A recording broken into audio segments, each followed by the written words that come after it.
बिस्मिल्लाहिर्रहमानिर्रहीम, अस्सलाम वालेकुम, गुड मॉर्निंग, सुबह बखैर।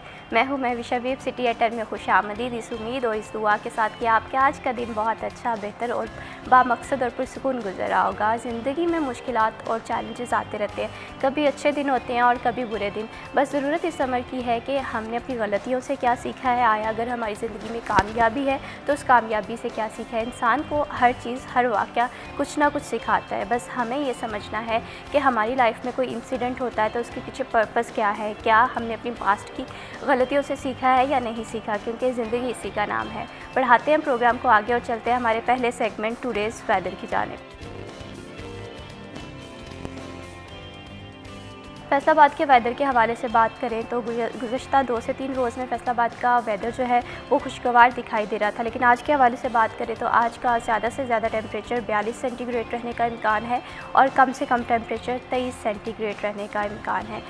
सुबह के औकात में जो गर्मी की शिद्दत है वो थोड़ी कम दिखाई देती है और इसी तरह से रात के औकात में जो गर्मी की शिद्दत है उसमें कमी देखने में आती है, लेकिन जो पीक आवर्स है 12 से 4 या 5 बजे के इस दौरान जो है गर्मी की शिद्दत में इजाफा दिखाई देता है। तो ऐसे में शहरियों को एहतियाती तदाबीरें फ़ॉलो करने की बहुत ज़्यादा ज़रूरत है, क्योंकि अगर हम चाहते हैं कि हमें मौसम के असरात उस तरह से इफ़ेक्ट ना करें तो इसमें हमारी जो मौसम की शिद्दत से लड़ने की तैयारी है वो कर लेनी चाहिए।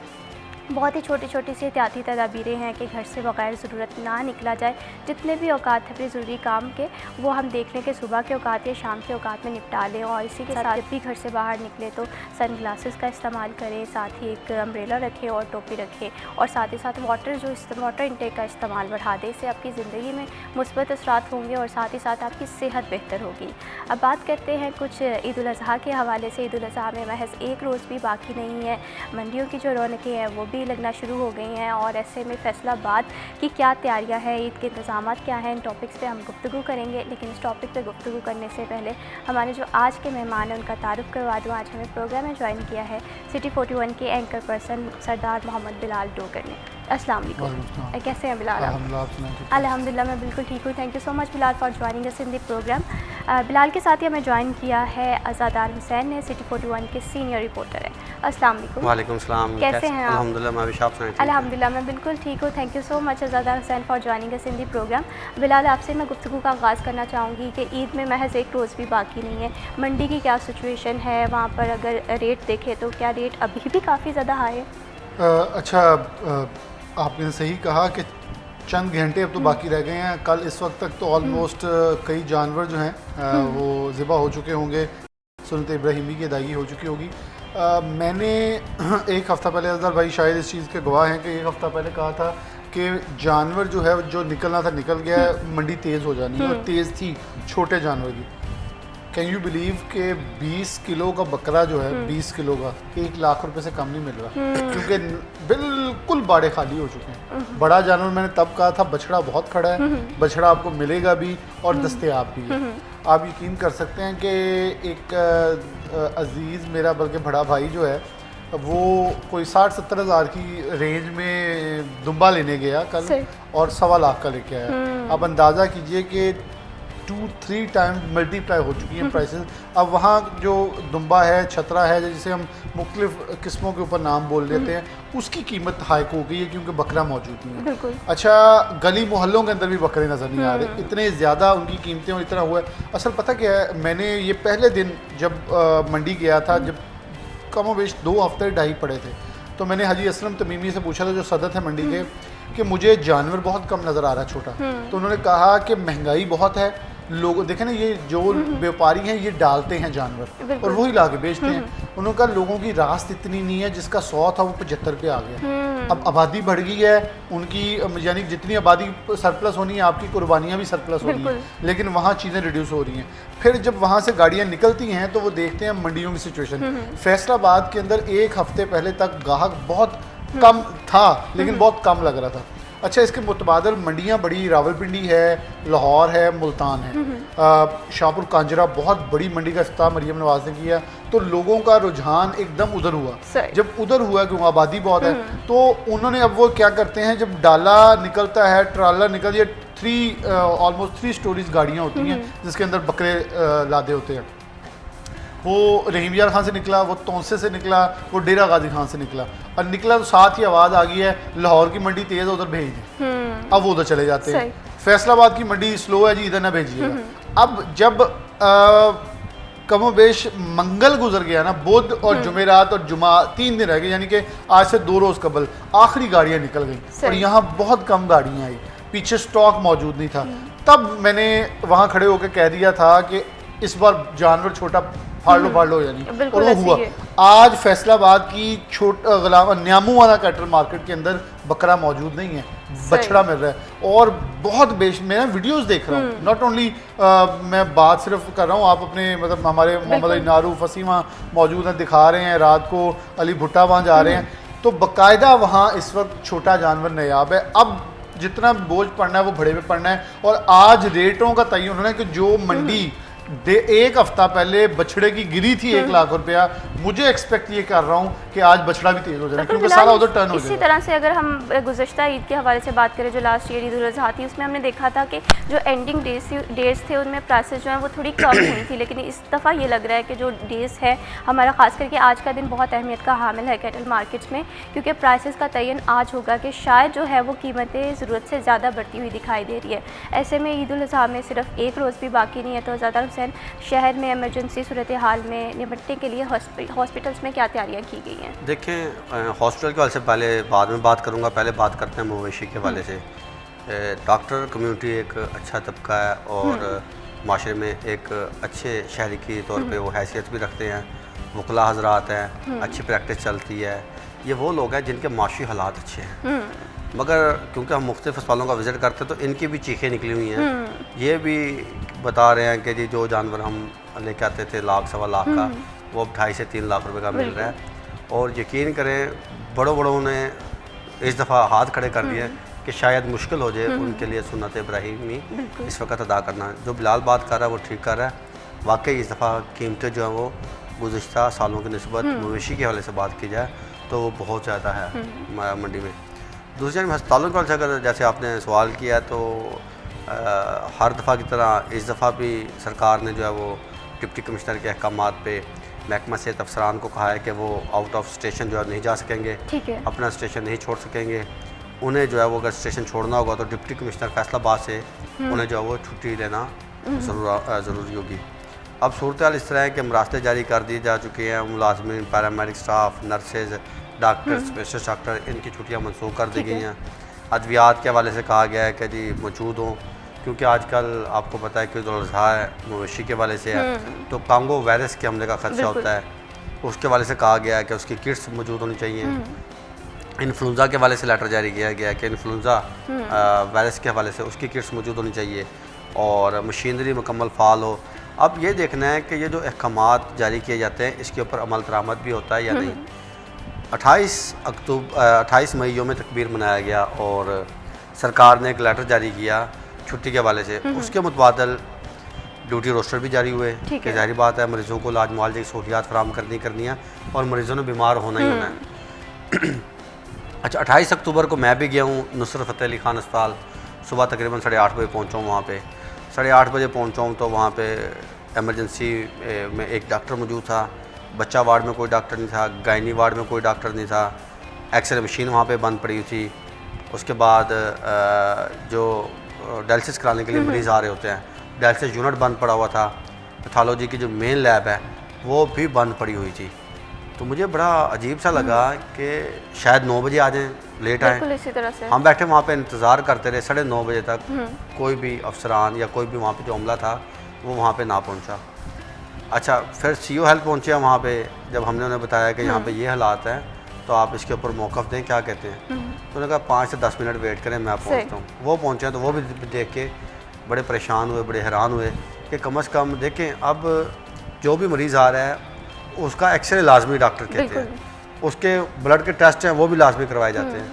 अब जो ब्लड टेस्ट के लिए ब्लड टेस्ट की जो लेबॉर्ट्री है वही बंद होगी, एक्सरे मशीन जहाँ पे मौजूद है उसके कमरे को ताला लगा होगा, और दूसरा डायलिसिस के वाले से वो कहता है कि हमने एक दिन पहले कर दिए थे।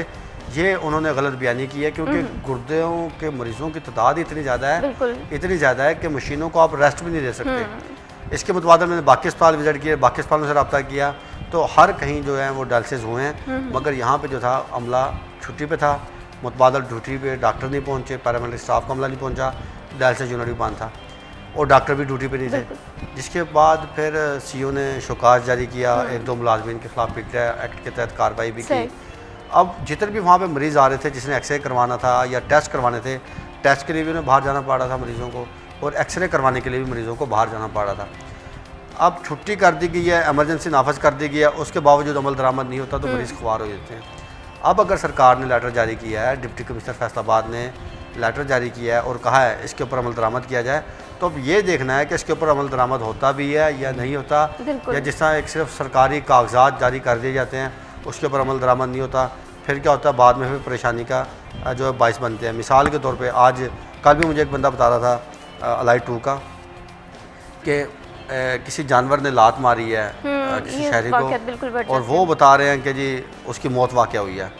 मैंने उसे कहा कि आप मुझे नाम वगैरह कोई चीज़ भेजें। अलाई 2 का वो एमरजेंसी वार्ड में ऑपरेटर था, तो उसने कहा कि जी सुबह का ये वाक़या हमारे पास आया है। तो इस तरह के वाक़या जो है वो ज़ख्मी छुरी जो होती है वो लगे, अनाड़ी कसाई आ जाते हैं मैदान में, वो ज़ख्मी हो जाते हैं, मवेशियों से बच्चे ज़ख्मी हो जाते हैं, जानवरों से, बकरों से, बछड़े से और दीगर बैल वगैरह से। तो अब वो जो ज़ख्मी होते हैं वो जाएंगे किसी ना किसी सरकारी अस्पताल में। अगर वहाँ पे हमारा एक्सरे यूनिट बंद पड़ा हो, वहाँ पे अगर हमने टेस्ट करवाने ब्लड के, अगर वो वहाँ पे बंद पड़ा हो, तो फिर शहरियों को जो है वो इसका खुमियाजा भुगतना पड़ता है, परेशानी जो है वो बर्दाश्त करनी पड़ती है, उठाना पड़ती है।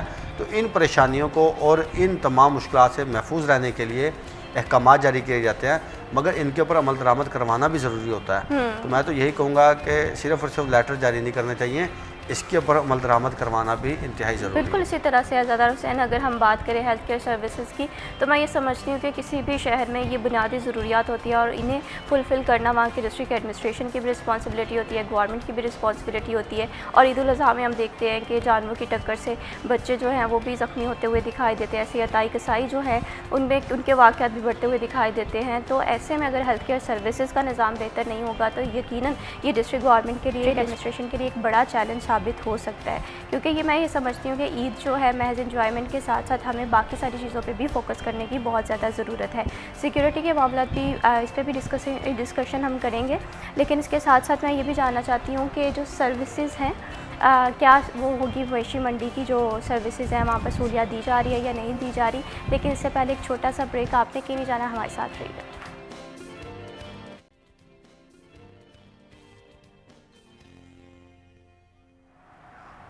सिटी एट 10 में वंस अगेन खुशामदीद। आज प्रोग्राम में बात हो रही है कि ईद उल अज़हा में महज एक रोज़ भी बाकी नहीं है। शहर में ईद के हवाले से तैयारियां कैसे की जा रही हैं, कैटल मार्केट की क्या सूरत हाल है, क्या सर्विसेज दी गई हैं इस साल कैटल मार्केट में। तो ये सारे इंतजाम जो है मैं ये समझती हूँ कि ईद के दिन बहुत बेहतर करने की ज़रूरत है। और ऐसे में मैं बिलाल आपसे ये जानना चाहती हूँ, कैटल मार्केट के रेट के हवाले से तो हमने बात की कि गुज़श्ता साल की निस्बत अभी भी रेट हाई जा रहे हैं। अब सिचुएशन की बात करते हैं, सर्विसेज की बात करते हैं, तो क्या इस साल कैटल मार्केट की जो सर्विसेज थी उससे शहरी मुतमईन रहे? भविश I think so model cattle market के अंदर तो चीज़ें बेहतर ही रहती हैं, लेकिन मैंने आपके पिछले प्रोग्राम में मुतलका इंतज़ामिया की नलायकियाँ बताई थी कि शहर को तकसीम करके सिर्फ एक तरफ 2 मंडियाँ लगा दी गई, बल्कि आधे शहर बल्कि बेशतर शहर को मंडी की सूरत नहीं दी गई। इस वक्त I think so need of talk है कि अब अलाइश कैसे उठानी है, FWMC केयर कंसोर्शियम का किरदार क्या है। आई थिंक सो ये बहुत ये एक नेकी के तौर पर हर फर्द वाहिद को ये छोड़ दें FWMC केयर कंसोर्शियम क्या करेगी, ये हमने देखना है कि हमारे घर के बाहर जो अलाइश पड़ी होगी हम उसे ओपन छोड़ देंगे, कोई पेशावर लोग आएंगे वो रेडी पे रखेंगे, इसे काटते हैं, वो सबसे पहले से काटते हैं, वो जो बदबू और ताफुन है ना, वो जो उसका फुजला बाहर करना है, वो उनको सिर्फ ओजरी चाहिए और नाड़े चाहिए, उन्होंने उठा के अपनी रेडी पे रखनी है, ले जानी है या रिक्शे पे रख के ले जाएंगे, वो उसे धो के जैसे भी इस्तेमाल करें, उसको ऑयल निकालें, जो भी करें व्हाट्सएवर। बट वो जो बदबू और ताफुन आपके घर के बाहर फैलना है, कम अज़ कम एक हफ्ता नहीं छूटना। क्यों? ऊपर से गर्मी बहुत शदीद है, गर्मी शदीद होने की वजह से उसका फिर दुरानिया मज़ीद ज़्यादा हो जाता है। और देखें फिर उसके बाद आप चूना करवाएंगे, आप वहाँ स्प्रे करवाएंगे, सब कुछ करेंगे। जब आपको सर्विसेज प्रोवाइड कर रहा है, देखें कल मैं वो प्रेस कॉन्फ्रेंस देख रहा था, पंजाब के अंदर 1 करोड़ 20 लाख बैग जो ये बायोडिग्रेडेबल बैग्स तकसीम किए जा रहे हैं। फैसलाबाद के अंदर जो केयर कंसोशियम FWMC को चला रही है इस वक्त, उनकी तरफ से बैग तस्लीम करने के लिए डिस्ट्रिक्ट फैसलाबाद में 7 कैंप्स हैं। फैसलाबाद के अंदर 3 से 4 कैंप लगाए गए हैं और हर कैंप के ऊपर शॉपर हैं फ्री आपको दे रहे हैं। मुझे वो याद आया है काशिफ रज़ा वान की बात कि इन्हें जो रजाइयाँ नहीं पानी है अलाइशी डाल दी वो बड़े साइज़ के इसलिए बनवाई हैं ताकि आप उसके अंदर बछड़े की भी, आप बकरे की भी और ऊँट की भी डाल सकते हैं। अच्छा, इसका है क्या, वो कह रहे हैं आप डालें, डाल के अपने दरवाजे की दहलीज के बाहर रख दें ताकि हमारे यूनिट का लोग हैं वो उठा के ले जाएंगे। अगर नहीं तो 1139 पे कॉल करें, वो आपको फौरी 5 मिनट आधे घंटे के अंदर आपकी वो चीज़ रिजॉल्व कर देंगे। अच्छा, यहाँ ये चीज़ एज ए जर्नलिस्ट हमारा हक बनता है कि मैंने खुद एक्सपीरियंस किया कि ये चीज़ें लाइव वहाँ 1139 पे बैठ के लोगों ने कॉल की जी हमारी वो उठा के ले जाए जी, ओजरी उठा लें या अलाइश उठा लें। अच्छा, 6 बार टीम गई है, ओजरी वो अलाइश नहीं मिल रही। बाद में पता चला गैराज में गाड़ी खड़ी है और गाड़ी के आगे रखी हुई है। ये मत करें। आप ये देखें कि ये जो 1139 है ये ईद के 3 दिन बहुत अहम हेल्पलाइन है। आप अलाइश को उठा के दरवाजे के बाहर नहीं तो दरवाजे के बिल्कुल साथ रख दें। दरवाज़ा जब कोई आता है नॉक करने, क्योंकि आपने नंबर नोट करवाया, वो आके उठा के ले जाएंगे। इस शहर को देखें, सफाई निस्फ ईमान बातों की हद तक नहीं है। हमें अमलन आधा दीन मिल रहा है, आधा दीन हमें हमारी दहलीज पे पड़ा हुआ है कि सफाई करें और निस्फ ईमान है। दूसरी तरफ जो हमने गोश्त करना है उसे मेरे ख्याल में ये भी मैसेज बड़ा इंपॉर्टेंट है कि ये इख्तियार है, दीन ने इख्तियार दिया कि सारा गोश्त आपका, लेकिन फिर साथ बता दिया कि अफजल तरीन में है कि आप इस गोश्त को जो है 3 हिस्सों में तकसीम करके। एक वाक़या है कि हज़रत सल्लल्लाहु अलैहि वसल्लम घर से गए और हज़रत अम्मी आयशा को कहा कि आप गोश्त तकसीम कर दें। तो जब वापस आए तो हज़रत आयशा ने कहा कि गोश्त इतना बचा है प्यारे नबी। तो आपने कहा नहीं आयशा, जो बांट दिया है वो बचा है, ये तो हमारे लिए जो बांट दिया वो असल बचा है। ये है खूबसूरती सुन्नत इब्राहीमी। देखें अल्लाह को हज़रत इब्राहीम अलैहिस्सलाम की एक एक कदम कितना प्यारा लगा है, हज़रत अम्मी हाजरा की कितना वो प्यारे लगे हैं कि जहाँ जहाँ शैतान ने रोका, जहाँ जहाँ हज़रत इब्राहीम ने जो जो कदम उठाए वो सब हज के अरकान बना दिए, सबसे अफजल तरीन इबादत का हिस्सा बना दिया गया। तो क्या हम अपनी सबसे प्यारी चीज़ है जो अल्लाह के रस्ते के लिए कुर्बान करेंगे, तो फिर क्या उसकी जो बाकियात हैं वो सड़कों पर फेंक के अपनी नेकी को ज़ाया करना चाहते हैं? तो मेरे ख्याल में अपनी नेकी को ज़ाया मत कीजिए, दूसरों के लिए मुसीबत ना बनिए। और गली मोहल्ले में ये ज़रूर देखें कि अगर आपका कोई हमसाया जो 40 घर बाएं सामने पीछे तायुन है, उन तक भी वो हक पहुंचाएं जो उनका हक है। ये मत करें कि अपनी फ्रीजों को भर लें। अल्लाह ने आपको इस्तिताअत दी है तो आप साल भर खा सकते हैं। इसी तरह से बिलाल, आपने बहुत ही खूबसूरत बात की है कि ईद उल अज़हा जो है ये हमें कुर्बानी के साथ साथ हमारी जो दीगर नाजायज़ ख्वाहिशात है उससे भी सेक्रीफाइस करने का दर्ज देता है। अभी वक्त तो एक छोटी सी ब्रेक का, आपने की नहीं जा रहा, हमारे साथ रहिए।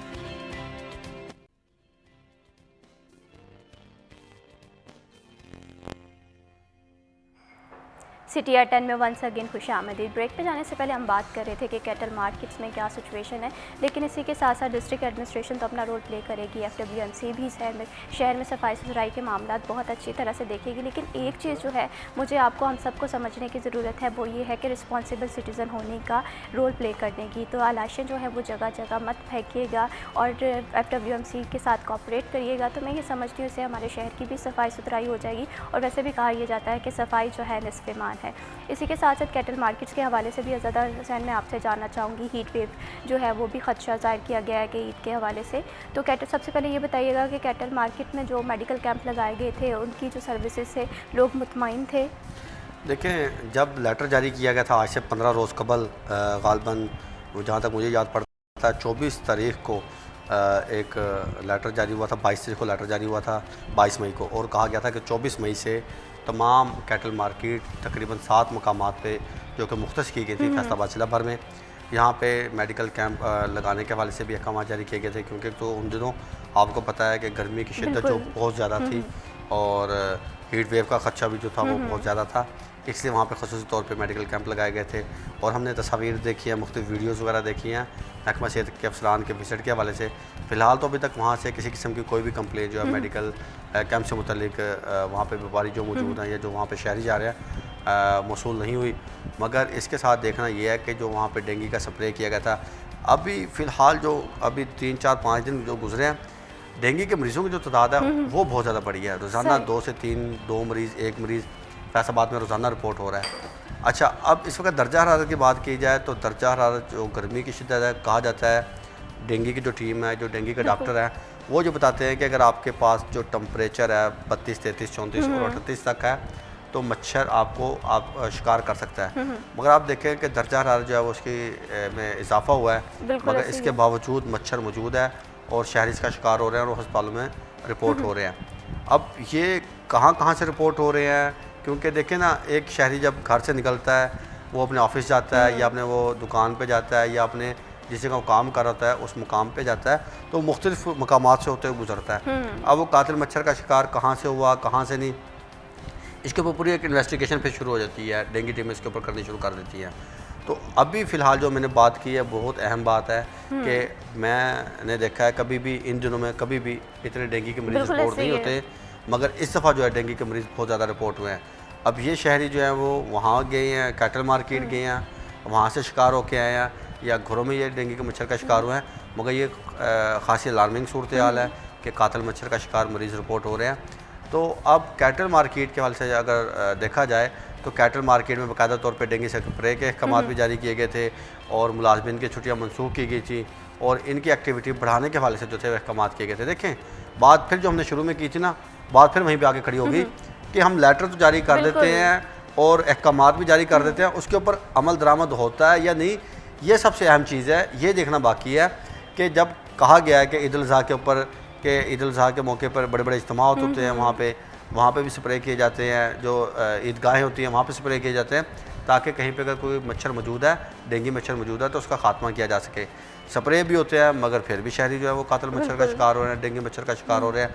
और रोज़ाना की बुनियाद पर कल 2 मरीज़ रिपोर्ट हुए हैं, परसों एक रिपोर्ट मरीज़ हुआ है, उससे एक दिन कबल बात की जाए तो 3 मरीज़ रिपोर्ट हुए हैं, फिर उससे एक दिन पीछे चले गए तो गैप रहा है, उससे फिर पीछे जो है तो 2 मरीज़ रिपोर्ट हुए हैं। ये भी बताइएगा कि क्या जो डेंगू के मरीज़ हैं उन्हें फैसिलिटीज़ दी जा रही हैं, अद्वियात मौजूद है? देखिए, फैसलाबाद में तकरीबन अरसाई हो चुका है और ये हम इशू कई दफ़ा हाईलाइट कर चुके हैं, मगर इसके ऊपर हम देखते हैं कि इंतज़ामिया या जो हमारे महकमा सेहत के अफसरान हैं या जो डॉक्टर हजरात हैं वो इसके ऊपर अमल दरामद करने में बुरी तरह नाकाम है।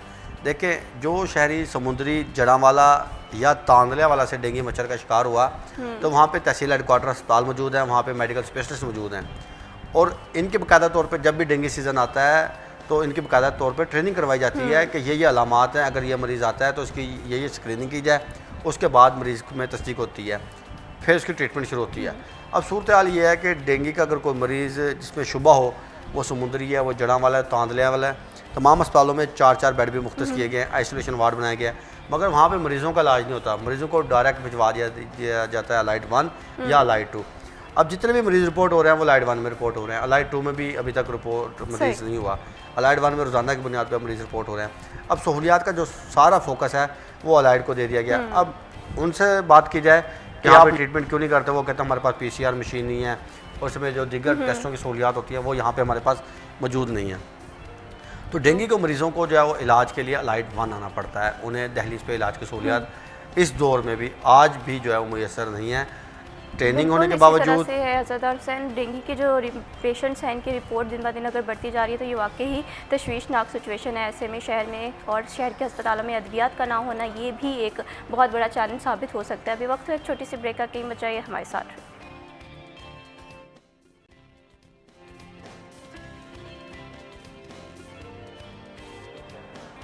सिटी एट 10 में वंस अगेन खुश आमदीद। ईद उल अज़हा में बहुत ही कम टाइम रह गया और ऐसे में जो बाज़ारों की रौनकें हैं वो भी अरूज पे है, कैटल मार्केट में जो रश है वो भी काफ़ी ज़्यादा बढ़ गया है और इसी के साथ साथ जो दीगर इंतज़ामात है शहर में सफाई सुथराई के हवाले से वो भी डिपार्टमेंट एक्टिव हो गई है। डिस्ट्रिक्ट एडमिनिस्ट्रेशन किस तरह से शहर में सफाई और दीगर मामला चेक एंड बैलेंस रखेगी, ये भी एक क्वेश्चन है। और इसी के साथ साथ जो मेजर इशू आता है शहरियों को, जो हमने लास्ट ईद उल फितर पे देखा, वो ट्रैफिक की सूरत हाल थी। तो इस दफ़ा ट्रैफिक प्लान क्या तय किया गया है, सिक्योरिटी के मामला किस तरह से होंगे, तो इस पर बिलाल मैं आपसे ये जानना चाहती हूँ। अगर हम ईद उल फितर के हवाले से बात करें, आपने भी देखा होगा, मैंने भी देखा है कि कैनाल रोड पे ट्रैफिक जो है वो काफ़ी देर तक जैम रही थी। इसमें मैं समझती हूँ कि ट्रैफिक वार्डन्स तो अपना रोल प्ले करते ही हैं, शहरियों को भी जिम्मेदार होने की ज़रूरत है। आप इस चीज़ को किस तरह से देखते हैं? देखिए, हमें ना थोड़ा सा अपने आप को वाइज करके बातें करनी होगी। हम सारा साल तनकीद भी करते हैं आज़ा साहब, हम अदारों को बहुत सारी हम उनको निशानदेही करते हैं जहाँ जहाँ वो गलत है, देखें जहाँ उनकी ड्यूटीज़ है वो कर रहे हैं।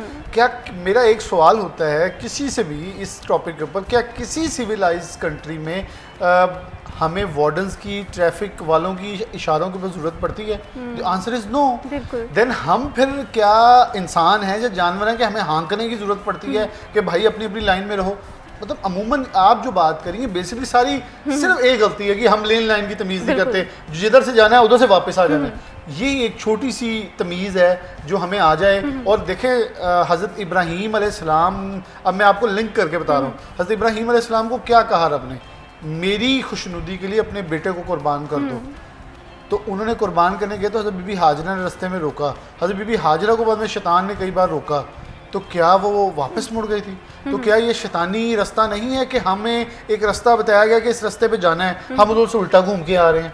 हम तो फिर इसका मतलब हम फॉलो नहीं कर रहे उन कवानीन को, तो हम इसका मतलब है कि अल्लाह के बताए हुए रास्ते पे चलना ही नहीं चाह रहे, हम गलत चलते हैं और फिर गलत चल के फिर बदमाशी भी करते हैं। मतलब आपको पता है, अल्लाह साहब को पता है कि हम कहीं आनन फाने ये गुस्ताखी हो जाए उसे पूछने की भाई किस तरफ आ रहे हो, वो कहते हो मुंह चौक के तुले आ जा, तू कहते तू कौन होता है पूछने वाला? ये रवैया है। अच्छा फिर कुछ भी हो जाए आप किसी से पूछ लें, और ये वार्डन ड्यूटी करते हैं, नहीं होती वार्डन की ड्यूटी सिविलाइज कंट्रीज के अंदर। ये हमें है कि इनको हाँकने के लिए उनको इशारों पे खड़ा करना पड़ता है। और फिर आप ईद की नमाज की बात करें, हर बड़ी मस्जिद, हर बल्कि मरकज़ के बाहर जो है वो मौजूद होते हैं। क्या हम बाहर निकल के उनको ईद मिलते हैं?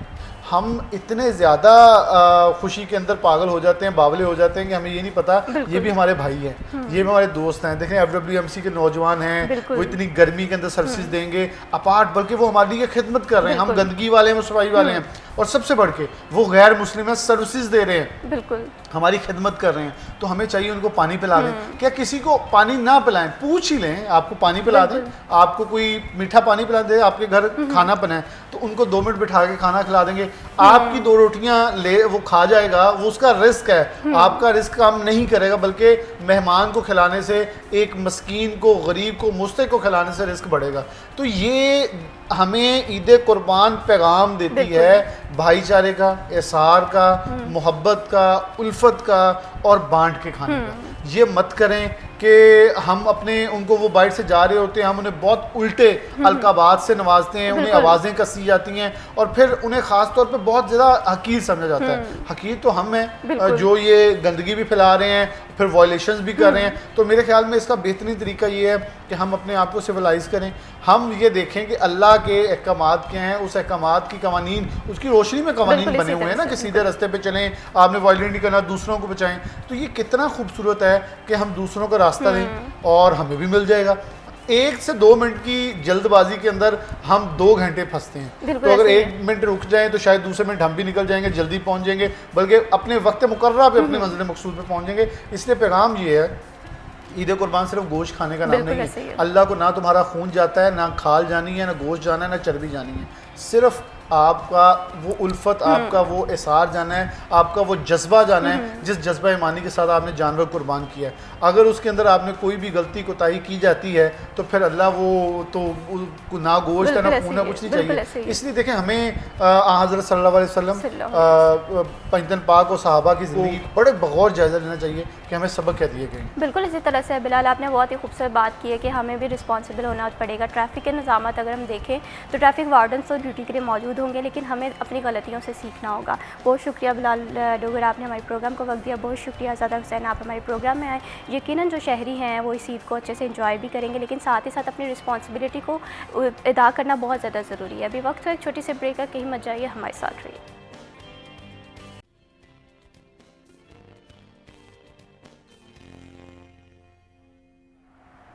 सिटी 10 में वंस अगेन खुश आमदीद। ईद उल अज़हा खुशियों का दिन तो होता ही होता है, मेहमानों की खातिर तवाज़िया का भी सिलसिला जारी होता है और ईद से कबल हम अपने घरों में सुन्नत इब्राहिमी की याद को ताज़ा करने के लिए जानवर भी लेकर आए जाते हैं। तो ऐसे में शहर की सफाई सुथराई का ख्याल रखना, मैं ये समझती हूँ कि अथॉरिटीज़ का तो काम है ही है, लेकिन एक शहरी का भी अवलिन और समाजी फरीज़ा यही होना चाहिए।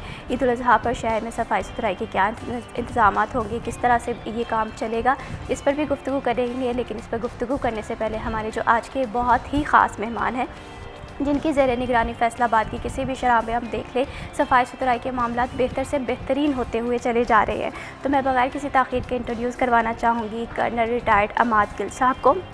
आप प्रोजेक्ट डायरेक्टर हैं सर्विसेज केयर कंसोर्शियम के। अस्सलाम वालेकुम। जी वालेकुम। Thank you so much for joining us in the program sir, कैसे हैं आप? जी मैं बिल्कुल ठीक। सर सबसे पहले तो मैं एक बात करना चाहूँगी, अगर फैसलाबाद की शहर की सफाई के हवाले से देखें ना, कैनाल रोड पे चले जाएं, किसी भी एरिया में चले जाएं, बेहतरीन से बेहतरीन इंतजाम हैं। ये कितना बड़ा टास्क था, आपने किस तरह से इसे मैनेज किया? जी बेसिकली ये जो टास्क है ना, ये बड़ा इंटरलिंक टास्क है। ये इसमें 3-4 पहलू हैं, मुख्तलिफ पहलू हैं। एक तो सबसे पहले स्वीपिंग का अमल है, उसके बाद जो दूसरा अमल है वो है जो वेस्ट को गलियों से, चूँकि स्ट्रीट्स हमारी तंग होती हैं, बिल्कुल, तो वहाँ पे छोटी गाड़ी या रिक्शा चल सकता है, तो वहाँ से वेस्ट को ऐसी जगह पे निकालना जहाँ पे कि बड़ी गाड़ी के ऊपर लोड हो सके, क्योंकि शहर से बाहर लेके जाना है तो बड़ी गाड़ी की ज़रूरत होती है, फिर उसके ऊपर लोड किया जाता है और वो बड़ी गाड़ी जो है वो शहर से बाहर लेके जाती है। तो ये सारे पहलू जो हैं, ये सारे जो स्टेप्स हैं, इनको इन कोऑर्डिनेशन चलाना पड़ता है। जब तक ये इन कोऑर्डिनेशन नहीं चलेंगे तो ये काम मुकम्मल नहीं हो सकता। ये सुबह 4 बजे शुरू होता है, बिल्कुल, और रात 9-10 बजे जाके ख़त्म होता है। तो इसीलिए इसको जो है ना प्लान ही इस तरह से किया जाता है कि ये इन कोऑर्डिनेशन चले। बिल्कुल इसी तरह से, और बहुत ही बेहतरीन इंतजाम जो हैं वो सफाई के हमें शहर में दिखाई देते हैं। कैनाल रोड पे चले जाएं या कोई भी शहर फैसलाबाद की शरह देख लें, तो सफाई सुथराई के जो मामलात हैं वो सुबह 4 बजे से शुरू हो जाते हैं और रात 10 बजे तक जारी रहते हैं। तो मैं ये समझती हूँ कि ये एक बहुत बड़ी अचीवमेंट है फैसलाबाद की, और फैसलाबाद के शहरियों के लिए ये बहुत अच्छा है कि जब भी घर से हम निकलते हैं तो हम देखते हैं कि साफ़ सुथरा शहर है, ब्यूटीफाई शहर है। तो ये मैं समझती हूँ कि बहुत अच्छा काम है केयर सर्विसेज कंसोर्शियम का। तो यहाँ पर सर मैं आपसे ये भी जानना चाहती हूँ, सुथरा पंजाब के हवाले से हम देखते हैं कि सुथरा पंजाब प्रोग्राम बहुत अच्छे से चल रहा है, लेकिन इसके पीछे मकसद क्या था, विज़न क्या था? जी ये हमारे जो सीएम साहिबा मोहतरमा मरियम नवाज़ साहिबा, ये बेसिकली उनका विजन है। जो वेस्ट मैनेजमेंट कंपनीज़ हैं ना, वो तो पिछले तकरीबन कोई 10 साल से चल रही हैं। बिल्कुल, लेकिन ये जो स्टेप लिया गया है ये बहुत अच्छा स्टेप है, और इसमें जो फ़र्क आया है वो मैं आपको थोड़ा सा एक्सप्लेन करता हूँ। वो ये है कि एक होती है मैक्रो मैनेजमेंट, एक होती है माइक्रो मैनेजमेंट। तो पिछले 9 साल में हमने मैक्रो मैनेजमेंट तो कर ली थी, लेकिन माइक्रो मैनेजमेंट के लिए एक तो एक्सपर्ट्स चाहिए होते हैं, एक्सपर्टीज़ चाहिए होती है, टेक्निकल नॉलेज चाहिए होता है, और रिसोर्सेज चाहिए होते हैं।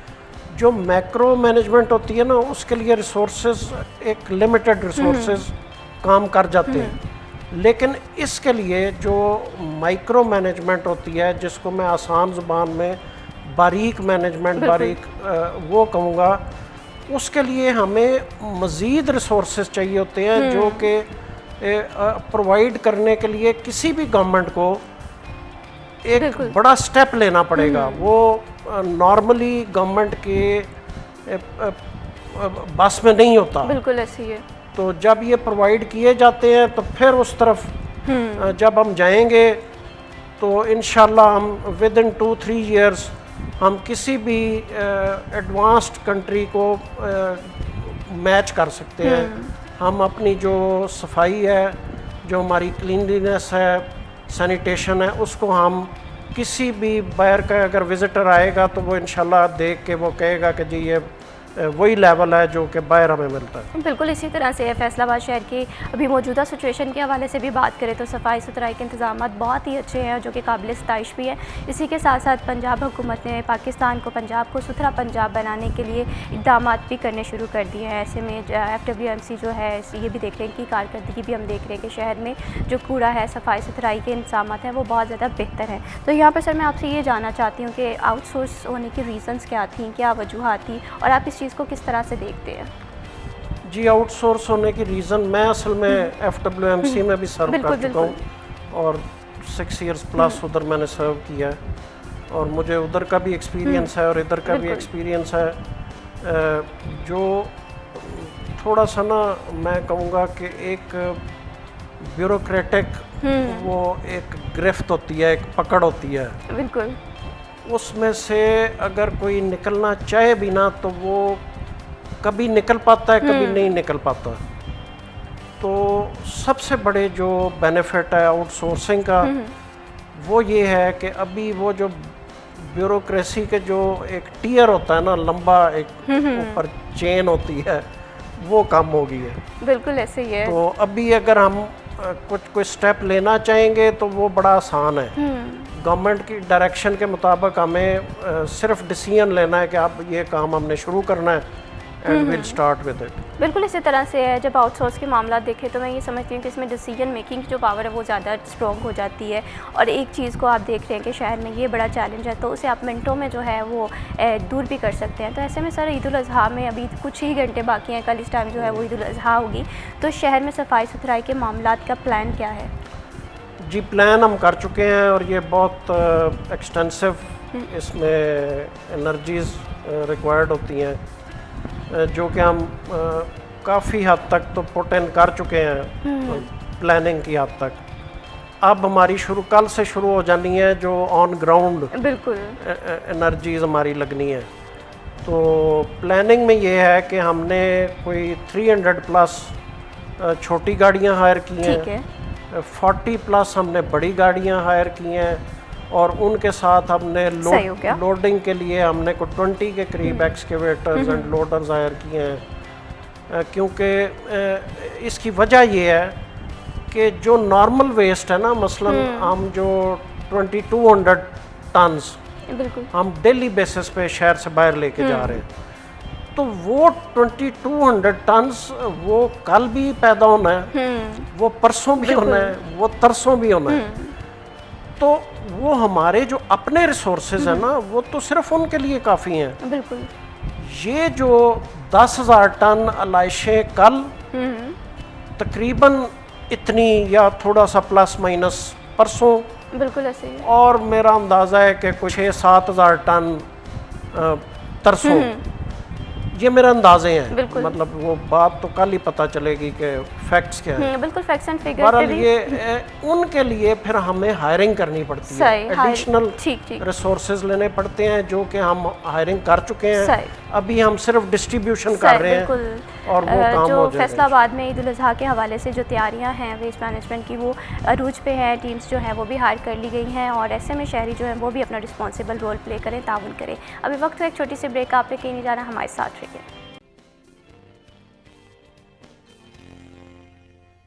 सिटी या 10 में वंस अगेन खुश आमदीद। बात हो रही है शहर में सफाई सुथराई के मामला में। मैं ये समझती हूँ कि ईद सिर्फ कुर्बानी का नाम नहीं, गोश्त तकसीम करने का नाम नहीं, बल्कि हम देखते हैं कि ईद पे हम साफ़ सुथरे कपड़े पहनते हैं, साफ़ सुथरे दस्तरखान के इंतजाम करते हैं, लेकिन यहाँ पर ये बात बहुत ज़्यादा ज़रूरी है, क्या मैं और आप जो हैं अपने गली मोहल्लों को साफ़ रखते हैं? इदारे तो अपना काम कर रहे हैं, लेकिन इसमें जो सबसे ज़रूरी होता है वो मेरा आपका एक शहरी का किरदार होता है। तो यहाँ पर हमें ये चीज़ समझने की ज़रूरत है, ये अहद करने की ज़रूरत है कि हम जो है वो वेस्ट मैनेजमेंट के साथ पूरा ताउन करेंगे ईद पे, ताकि शहर की जो सफाई सुथराई है इसके निज़ामात बेहतर हो सकें। यहाँ पर सर मैं आपसे ये जानना चाहती हूँ, जैसे ईद उल अज़हा कल है और अलाइशों का सिलसिला भी होगा, कुर्बानी जो है सेक्रीफाइस जानवर भी किए जाएंगे, तो ऐसे में अलाइशों को ठिकाने लगाने के लिए क्या हिकमत अमली अपनाई गई है? जी भी ये बिल्कुल वही हिकमत अमली है जो हम वेस्ट के लिए अपनाते हैं, क्योंकि ये भी वेस्ट है। तो सबसे पहले तो हमारा वर्कर जो है वो घरों से, जिसको हम डोर टू डोर कलेक्शन भी कह सकते हैं, वो उनको पता होता है डेली बेसिस पे, चूँकि वो वहीं पे सफाई करते हैं, उनकी एक बीट होती है, उनको पता होता है किस घर में कौन सा जानवर है, कितने हैं, तो वो उन घरों से अलाइशें इकट्ठी करके एक जगह पे वो हीप लगाएंगे। इतनी देर में गाड़ी आ जाएगी, ठीक है, वो उस गाड़ी में डालेंगे। वो गाड़ी जो है वो जो नियरेस्ट हमने TCPs बनाए हुए हैं, टेम्परेरी कलेक्शन पॉइंट्स बनाए हुए हैं, तो वो नियरेस्ट जो TCP है ना, वो गाड़ी उधर ले जाएगी, वहाँ पे जाके उसको अनलोड कर देगी। उधर से फिर हम बड़ी गाड़ियों में, जो बड़े बड़े डंपर्स होते हैं 20 टन वेस्ट लेके जाने वाले, उनके ऊपर हम लोड कर देंगे। और वो डंपर्स जो है वो फिर शहर से बाहर तकरीबन कोई 25 से 30 किलोमीटर बाहर जो हमारी डंप साइट्स हैं, वहाँ पे हमने ट्रेंचेस बनाई हुई हैं, सही, तो उधर लेके जाएंगी, वहाँ पे उनको अनलोड करेंगी। और जब रात को जब वो अनलोडिंग मुकम्मल हो जाएगी तो उस ट्रेंच को हम मिट्टी के साथ हम क्लोज कर देंगे। बिल्कुल इसी तरह से। और मैं ये समझती हूँ कि ये हिकमत अमली बहुत ज़्यादा अच्छी है और ये अगर हम तीनों दिन अपना लेते हैं और इसी के साथ साथ शहरियों का जो रोल है वो भी प्ले करने की बहुत ज़्यादा ज़रूरत है। इसी के साथ साथ सर सॉलिड वेस्ट बैग्स होते हैं जो आलाइशों को ठिकाने लगाने के लिए शहरियों को दिए जाते हैं, ये प्रोवाइड करने का क्या निज़ाम है? मॉडल कैंप्स कहाँ कहाँ पर लगाए जाएंगे?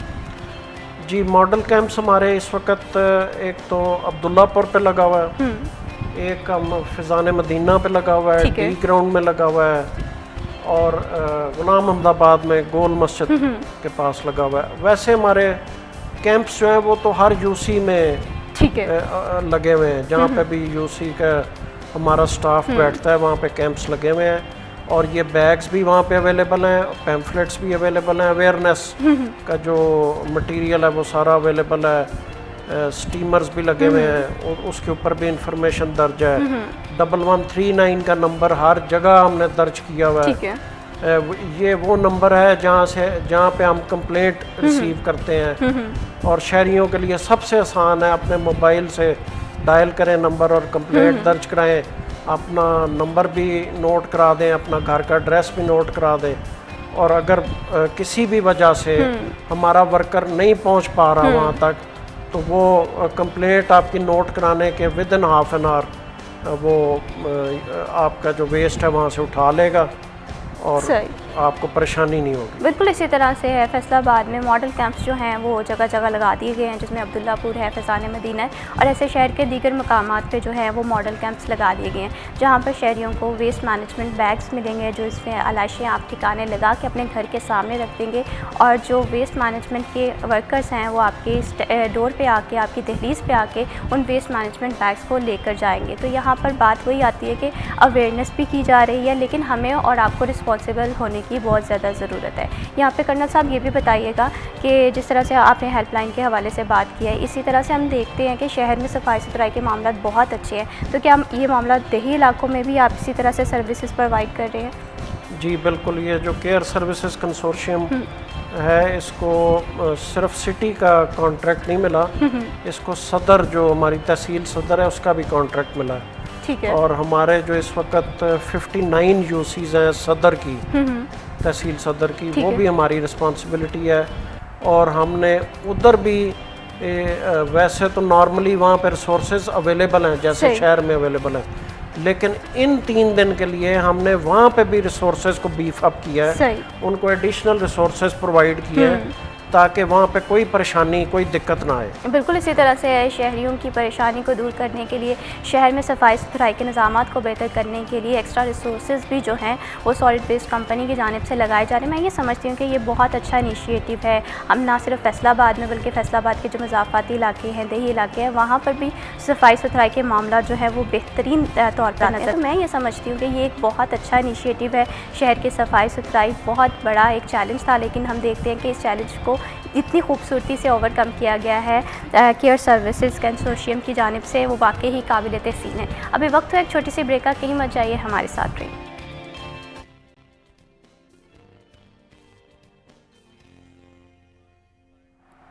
सिटी एट 10 में वंस अगेन खुश आमदीद। फैसलाबाद जो है वो पंजाब का दूसरा बड़ा शहर है और पाकिस्तान का तीसरा बड़ा शहर है और ऐसे में शहर की सफाई सुथराई जो है उसके इंतजाम बेहतरीन से बेहतरीन हो रहे हैं। ये वाकई काबिल इस्ताइश इक़दाम है जिसका क्रेडिट जो है वो केयर सर्विसेज कंसोर्शियम को जाता है। और इसी के साथ साथ ना सिर्फ आम दिनों में बल्कि ईद उल अज़हा में भी सफाई को यकीनी बनाने के लिए इक़दाम किए जा रहे हैं। प्लान जो है वो मुरतब करा लिया गया है और जो टीमें हैं वो आपके घर की दहलीज़ पर आके जो आलाइशें हैं वो लेकर जाएंगी। हेल्पलाइन भी मुतारिफ़ करवा दी है कि कहीं पर किसी को कोई भी मसला होगा तो वो आधे घंटे में उस शिकायत को देखा जाएगा और उसे दूर कर दिया जाएगा। ऐसे में कर्नल साहब आपसे मैं ये भी जानना चाहती हूँ कि आलाइशों को गलत तरीके से ठिकाने लगाना कितना बड़ा नुकसान है और शहरी क्या इक़दाम कर सकते हैं? जी, इसके 2 किस्म के नुकसान हैं। एक तो छोटे छोटे नुकसान हैं, वो भी इतने छोटे नहीं हैं। एक तो ताफ़ुन पैदा होगा, बदबू आएगी, गलाजत होगी, आपके घर के सामने गंदगी फैलेगी। अच्छा, फिर वो अगर आपने गलत जगह पे फेंक दिए हैं, नालियों में फेंक दिए हैं या सीवर में फेंक दिए हैं तो वो सारा सीवर बंद हो जाएगा, पानी बाहर निकल आएगा, उससे मज़ीद बिल्कुल ऐसे ही। अच्छा, जो मेजर नुकसान है वो ये है कि अगर ये 1-2 दिन अटेंड नहीं होंगी और वहीं पड़ी रहेंगी तो फिर बीमारियां फैलेंगी। बिल्कुल ऐसे ही है। जब बीमारियां फैलेंगी तो डेफिनेटली हॉस्पिटल्स की तरफ लोग रुख करेंगे, वहाँ पे परेशानी बन बिल्कुल जाएगी। ऐसे ही है। तो इसलिए बेहतर यही रिक्वेस्ट हम बार बार कर रहे हैं कि हमारी हेल्प करें और घरों के अंदर ना इनको रखें, इनको घर के बाहर रखें ताकि हमारी टीम जो है उसका टाइम वेस्ट ना हो। बिल्कुल।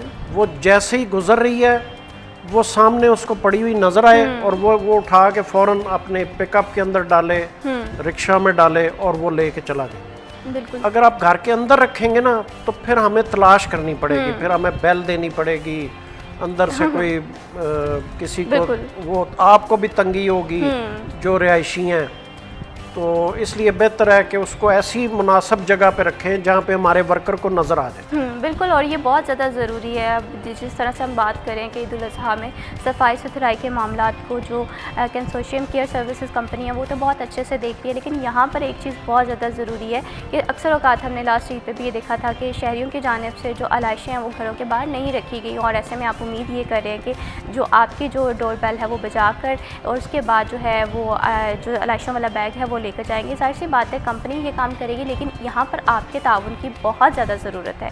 शहरियों का ताउन जितना बेहतरीन होगा मैं समझती हूँ कि क्योंकि ये मेरा आपका हम सब का शहर है, हम जितनी ज़्यादा इक़दाम करेंगे उतने ज़्यादा जो है हम ताउन के साथ इस काम को, इस सिलसिले को लेकर चलेंगे। यहाँ पर सर मैं आपसे ये भी जानना चाहती हूँ, जैसे गर्मी की शिद्दत के हवाले से बात करें, कभी टेम्परेचर 45 सेंटीग्रेड पे पहुँच जाता है और कभी कभी तो ये भी ज़ाहिर किया जाता है कि इससे भी ज़्यादा जाने का अंदेशा है, लेकिन ऐसे में हीट वेव का भी खदशा है, और ऐसे में वर्कर्स जो है फील्ड वर्कर्स, उनकी हेल्थ को किस तरह से यकीनी बनाया जाएगा? जी, वो हमने ऐसे इंश्योर किया है कि एक तो इनको हर कैंप पे हमने ठंडा पानी प्रोवाइड किया है, और फिर हमने ये भी कोशिश की है कि हम इनको शरबत भी, ठंडा शरबत जो है वो भी प्रोवाइड करेंगे। और सबसे ज़्यादा जो ज़रूरी चीज़ है वो ये है कि इन वर्कर्स को लगातार, अगर हम चाहेंगे ना कि ये यही काम करते रहें, 2 बंदे हैं 2 ही काम करते हैं, वो पॉसिबल नहीं है। वो हम इनको तकरीबन 3-4 घंटे काम लेके ना थोड़ी देर को 1 घंटा अगर हम इनको सायादार जगह पे या किसी एरी, मतलब जहाँ से हवादार जगह हवा गुजर रही है वहाँ पे बिठाएंगे और तकरीबन ये 1 घंटा उधर बैठ के रेस्ट करेंगे, तो ये फिर ताज़ा दम हो जाएंगे फॉर नेक्स्ट 4 आवर्स। तो इस तरह से हम इन कुछ चीज़ों को मैनेज करेंगे और कोशिश करेंगे कि ये हीट स्ट्रोक वाला काम ना हो, क्योंकि अगर ये मसला बन गया तो फिर हमारा ध्यान अपने ओरिजिनल काम से हट जाएगा, फिर हम इस परेशानी में लग जाएंगे कि इधर एक वर्कर गिर गया, इसको हॉस्पिटल पहुंचाए, एक उधर गिर गया उसको हॉस्पिटल, तो वो अल्लाह ना करे कि ऐसी नौबत आए। प्लानिंग तो हमारी बहुत अच्छी है। बिल्कुल, वाकई बहुत अच्छी है। इसमें जो फील्ड वर्कर्स हैं उनका भी ख्याल रखा जाएगा कि हर 4 घंटे बाद उन्हें रेस्ट दी जाएगी, ठीक है, पीने के लिए शरबत भी दिया जाएगा, और ऐसे में यकीनन फील्ड वर्कर की जो सेहत है वो भी यकीनी बनाने के लिए इक़दाम किए जा रहे हैं। लेकिन बात ताउन की है, ताउन जितना ज़्यादा दरकार है उतना ज़्यादा हमें करना पड़ेगा। तो ऐसे में सर अगर हम पब्लिक एंटिटी के हवाले से बात करें तो जाहिर सी बात है सफाई सुथराई का इंतज़ाम डायरेक्ट पब्लिक डीलिंग है, तो ऐसे में शहरियों का ताउन किस तरह से होता है और शहरियों की ताउन करने की कितनी ज़रूरत है? जी, ये काम ही ऐसा है, मैं पहले भी कह चुका हूँ कि ये काम ऐसा है कि ये शहरियों के ताउन के बगैर ये 100% मुमकिन ही नहीं है। और वो ताउन यही है कि वो हमारे जो वर्कर्स जो हम आपके गली मोहल्ले में जो काम कर रहे हैं, नॉर्मली उनका एक रिलेशन बन जाता है उस मोहल्ले के लोगों के साथ, रहायशियों के साथ। वो रहायशी उसे जानते होते हैं, वो उनको जानता होता है, तो अगर उसको अगर ठंडा पानी वो पिला देंगे तो वो कंफर्टेबल हो जाएगा और वो ज़्यादा काम करने के काबिल हो जाएगा। तो ताउन यही है, ख़ास तौर पे ये अगले 3 दिन में, नॉर्मल डेज़ में तो ये है कि अपना वेस्ट बैग जो है वो उसको पकड़ा दें और गली में गंदगी ना फैलाएं, अपने गेट के आगे, घर के आगे, दरवाजे के आगे ना फैलाएं। इन दिनों में ताउन ये है कि जो भी अलाइशें निकलती हैं उनको हमारे अपने बैग में डालें, हमारे बैग में डालें जो हमने आपको दिए हैं, फ्री ऑफ कॉस्ट दिए हैं। उनमें डालें और अपने दरवाजे के बाहर मुनासिब जगह पे रख दें, ताकि वो हमारे वर्कर्स को नज़र आ जाए और वो फौरी तौर पे वहाँ से उठा के ले जाए। सही, बिल्कुल इस तरह से इकदाम करने की बहुत ज़्यादा ज़रूरत है। मैं समझती हूँ कि कुछ इकदाम जो हैं वो जाहिर सी बात है केयर सर्विसेज कंसोर्शियम तो कर रही है, लेकिन बहुत सारे शहरियों को भी अपने ताउन की बहुत ज़्यादा ज़रूरत है। बहुत ही छोटे छोटे से इनिशिएटिव हैं जो कि मैं आप हम सब लोग मिलकर ले सकते हैं। सबसे पहले जो फ्री ऑफ कॉस्ट आपको वेस्ट मैनेजमेंट बैग्स दिए गए हैं, इस बैग को यूटिलाइज़ करें। इसका इस्तेमाल सिर्फ़ और सिर्फ जो है अलाइशा ठिकाने लगाने के लिए किया जाए, और जब अलाइशे आप लगा उस बैग में डाल दें तो उसे ऐसी जगह पर रखें जहाँ पर जो फील्ड वर्कर है उनका ध्यान मुनासिब तरीके से जा सके। और ऐसे में जो इतनी गर्मी में फील्ड वर्कर्स काम कर रहे हैं उनकी सेहत का ख्याल रखना, जाहिर सी बात है इदारा तो ख्याल रख ही रहा है, लेकिन मेरा और आपकी रिस्पॉन्सिबिलिटी भी है। उनकी जितना ज़्यादा केयर ख्याल हो सकता है उतना ज़्यादा करिएगा, क्योंकि ये जो ईद है कुर्बानी का दर्स देती है, एक इसार का दर्स देती है, मोहब्बत का दर्स देती है। और ये एक ऐसा जज्बा है जिसमें हम अपनी ना सिर्फ ख्वाहिशात जो है नाजायज़ उन्हें कुर्बान करते हैं, बल्कि दूसरों का भी ख्याल रखते हैं। अभी वक्त हुआ एक छोटी सी ब्रेक, आप कहीं मत जाइए, हमारे साथ रहिए।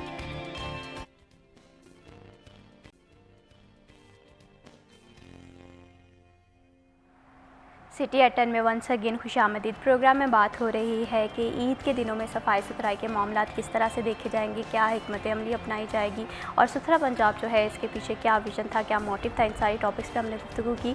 और साथ ही साथ जो हम ज़रूरी बात है जो कि हम बार बार कह रहे हैं, बार बार कहने का पर्पज़ ये है ताकि आपका जो ताउन है वो दरकार हो, ताकि जो कंपनीज़ हैं या जो भी सॉलिड वेस्ट मैनेजमेंट को देख रही हैं उनके लिए ये काम जो है वो आसानी और सहूलत ज़्यादा हो जाए। तो इसमें सर मैं आपसे ये बात कर रही थी कि सुथरा पंजाब के हवाले से हमने देखा कि फैसलाबाद में बहुत ही अच्छा इनिशिएटिव लिया गया कि जगह जगह सफाई हमें देखने में मिल रही है।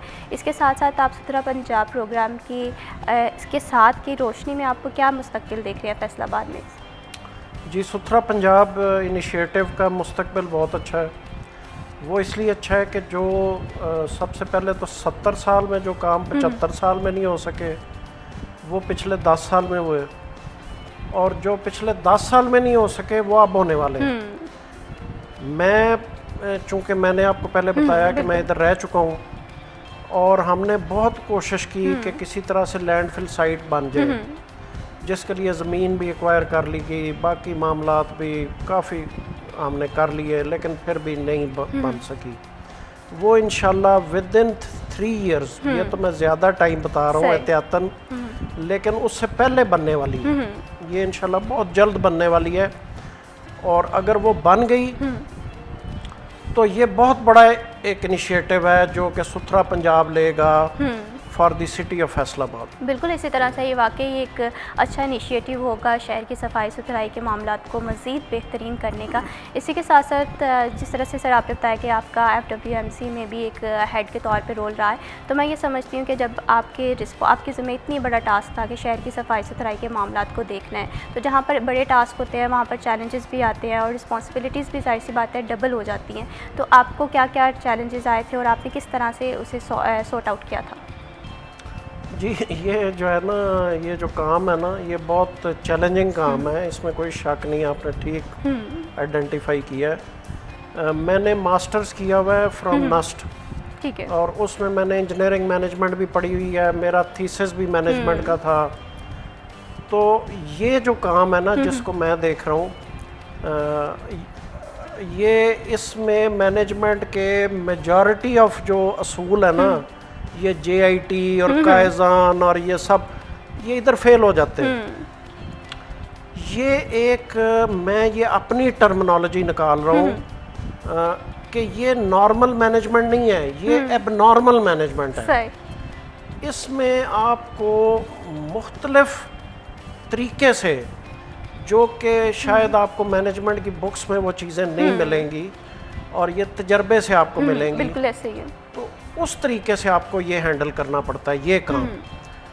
उसके क्या रीज़न्स हैं? उसके 2 रीज़न्स हैं। एक तो रीज़न ये है कि हमारा अभी अवेयरनेस इतनी नहीं है हमारे लोगों में, और दूसरा रीज़न ये है कि हम जो हमारा वर्कर है ना, हम उसको वो रिस्पेक्ट नहीं देते जो उसको मिलनी चाहिए। जैसा कि एक बड़ा वायरल हुआ था, एक पोस्ट थी कि कूड़ा तो मेरे घर से जा रहा है, तो कूड़े वाला तो मैं हूँ, जबकि हम वो जो जब बैन देता है तो हम कहते हैं जी कूड़े वाला आ गया। तो कूड़े बिल्कुल, ये कूड़े वाला बहुत- तो मैं हूँ बजाय उसके। तो ये मेरी एक हमारे पब्लिक से रिक्वेस्ट है कि उनको रिस्पेक्ट दें। वो एक ऐसा काम कर रहे हैं जो कि अगर वो खुदा न खास्ता वो 2 दिन के लिए बीमार हो जाए ना तो आप परेशान हो जाए, बिल्कुल ऐसे ही है, और आपको बंदा नहीं मिलेगा कि वो काम कौन सा अंजाम दे। बिल्कुल। तो जिस चीज़ की या जिस आदमी की रिप्लेसमेंट ना हो ना, उसको रिस्पेक्ट देनी बिल्कुल चाहिए, बिल्कुल ऐसे ही उसकी है, कदर करनी चाहिए। बिल्कुल ऐसे ही तो है। ये इस तरह की मैनेजमेंट है। थोड़ा सा अगर मैं एक्सप्लेन करने के काबिल हो गया हूँ तो आपको मोराल भी उनका आप रखना है, और जो हालात हैं उनमें उनको लुक आफ्टर भी करना है, और फिर आपने वो ये जो है ना KPIs वो भी आपने पूरे करने हैं, जो कि मतलब हमें ले उसके बगैर हमारा कुछ चारा नहीं है। बिल्कुल इसी तो तरह ये से। सारे काम जब आपने एट द सेम टाइम करने हैं ना, तो ये नॉर्मली मैनेज करना बिल्कुल पड़ता है ऐसे ही चीज़ों है, बिल्कुल ऐसे ही। आपने बहुत ही खूबसूरत बात की है कि रिस्पेक्ट फॉर एवरीवन।